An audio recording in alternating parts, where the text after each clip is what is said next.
There are a lot of weird coincidences in the world. For example, my mother and my father actually share the same children. But get this, throughout history there have been some even more mind-blowing coincidences.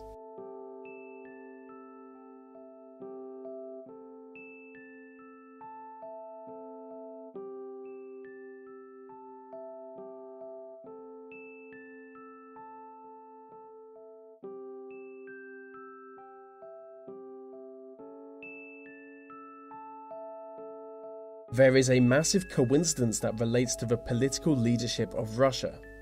It is a pattern. The pattern is that every leader of Russia who has no hair is directly followed by a leader with a full head of hair.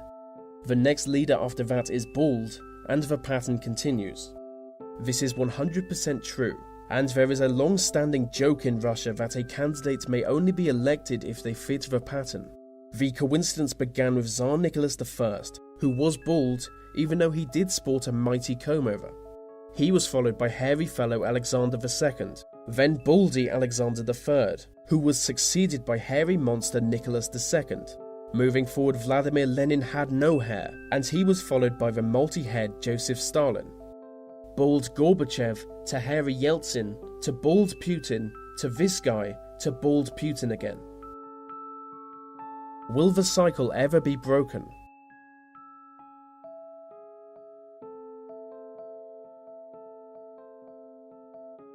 In the 14th century there lived a Mongol leader named Timur. He led his armies to expansion across Central Asia, and his campaigns were so effective that they caused the deaths of 17 million people, which was 5% of the human population at the time. His tomb was discovered by Soviet archaeologists.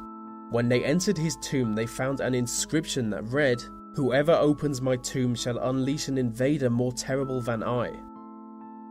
The date was the 20th of June 1941, just one day before Nazi Germany invaded the Soviet Union.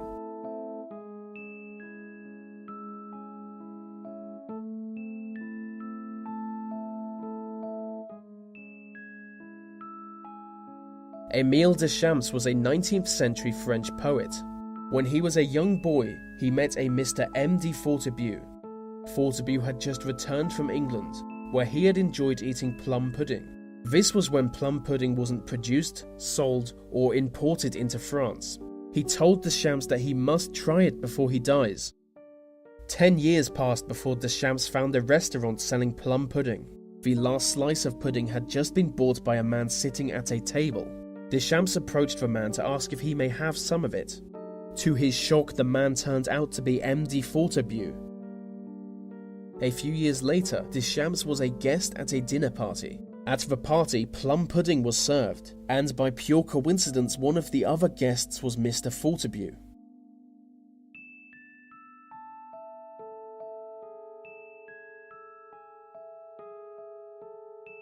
Anne Parrish was an American novelist. Sometime in the 1920s, she was in an old second-hand bookstore in Paris. She picked up a book called Jack Frost and Other Stories. She remembered that it was one of her favorite books from her childhood. Opening the book, she saw an inscription that read Anne Parrish, 209 N. Weber Street, Colorado Springs. That very book belonged to her when she was a young girl, and by pure chance had found its way to a Parisian bookstore.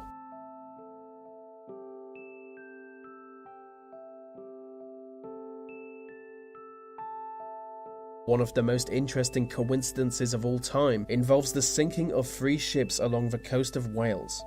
On the 5th of December 1664, a ship sank with over 80 passengers. The only survivor was called Hugh Williams.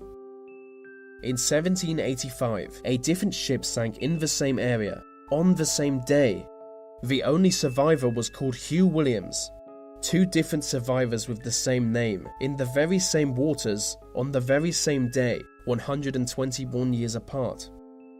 On the 5th of December, 75 years after the second incident, a 3rd ship sank. The sole survivor was Hugh Williams.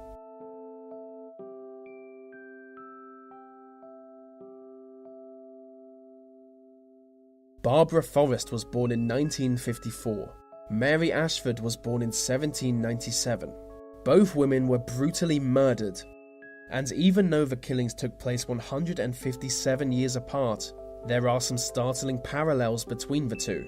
Both bodies were discovered on the 27th of May, and in the same town, and within 400 yards of each other. Both bodies had been hidden, and they were killed at the same time of day. They had both been to a dance that night. The two men accused of the murders were both acquitted. Perhaps the most mind-numbing part is that both accused men shared the name Thornton.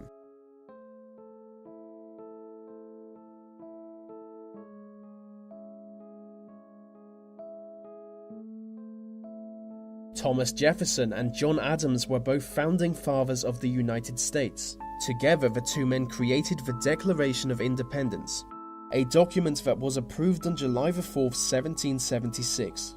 It is by coincidence that both men died exactly 50 years after their document was approved, July 4, 1826.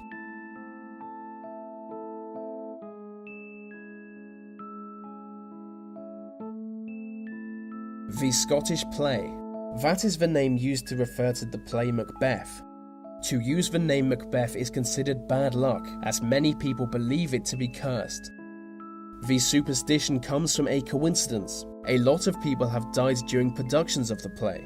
In the very first performance, an actor was stabbed to death when a real dagger was accidentally used in place of a fake one. This was in the 17th century, and there have been many more deaths since.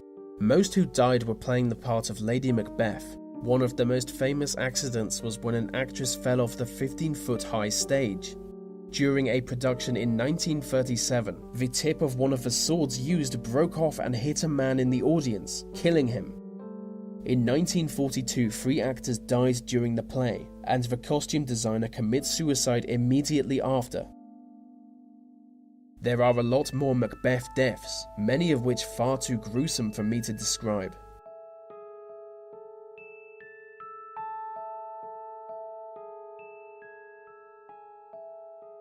During construction, 112 men died working on the Hoover Dam. The first man to die was called J.G. Turney. It was on the 20th of December 1922. The last death occurred on the 20th of December 1935. Exactly 13 years later.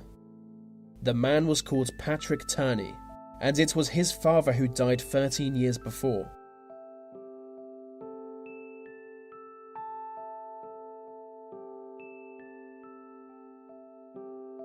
Edgar Allan Poe wasn't just a great writer, he was also a great fortune teller. In 1838 he published a novel called The Narrative of Arthur Gordon Pym of Nantucket. It was a scary story of greed and mutiny. The book featured a chapter where Arthur Pym found himself stranded in a small rowing boat after the shipwreck. He was with 3 other starving men. They decided to kill and eat the cabin boy, named Richard Parker. 35 years after Edgar Allan Poe died, there was a shipwreck. A rowing boat of 3 survivors killed and ate the cabin boy in the boat with them. The cabin boy was called Richard Parker. This is 100% true. When they returned to England, the men were convicted for the murder of Richard Parker. And so that's the last of our coincidences. I'd love to know what you guys think of these strange events, so be sure to leave a comment.